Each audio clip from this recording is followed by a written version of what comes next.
il utilise le mot vierge, il fait référence à une personne non mariée qui n'a pas eu de relation sexuelle. Je vous invite à lire Esther 2.2 et Apocalypse 14.4. Dans la culture d'aujourd'hui, de nombreuses personnes utilisent le mot virginité pour exprimer la pureté sexuelle.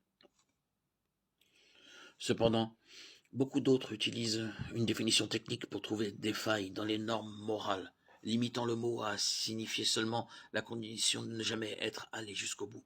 Ainsi, un couple peut faire n'importe quoi et tout sauf des rapports sexuels, et techniquement se dire vierge. Il s'agit d'un jeu de mots inutile.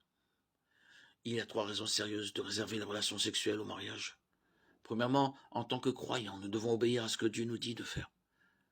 1 Corinthiens 6, 18, 20 déclare « Fuyez l'immoralité sexuelle. Tous les autres péchés qu'un homme commet sont extérieurs au corps, mais celui qui pêche dans l'infidélité pêche contre son propre corps. Ne savez-vous pas que votre corps est le temple du Saint-Esprit qui est en vous, que vous avez reçu de Dieu? Vous ne vous appartenez plus à vous-même. Vous avez été racheté à un grand prix. Honorez donc Dieu avec votre corps. Si nous sommes en Christ, il nous a rachetés par le sacrifice de sa vie. Il est notre Seigneur et nous devons l'honorer.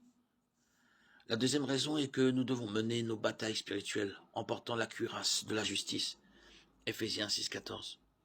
Nous sommes dans un combat entre notre nouvelle nature en Christ et nos désirs charnels. 1 Thessaloniciens 4.3.7 dit « Car ce que Dieu veut, c'est que vous soyez sanctifiés, c'est que vous vous absteniez de l'impudicité. Que chacun de vous sache posséder son corps d'une manière sainte et honnête, sans vous livrer à des passions charnelles, comme font les païens, qui ne connaissent pas Dieu. Et qu'en cela personne ne fasse tort à son frère, ou ne laisse personne.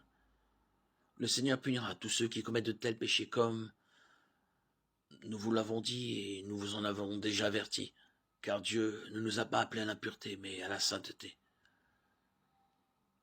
Permettre à votre corps plutôt qu'à l'esprit de contrôler vos actions est un acte de défiance envers Dieu.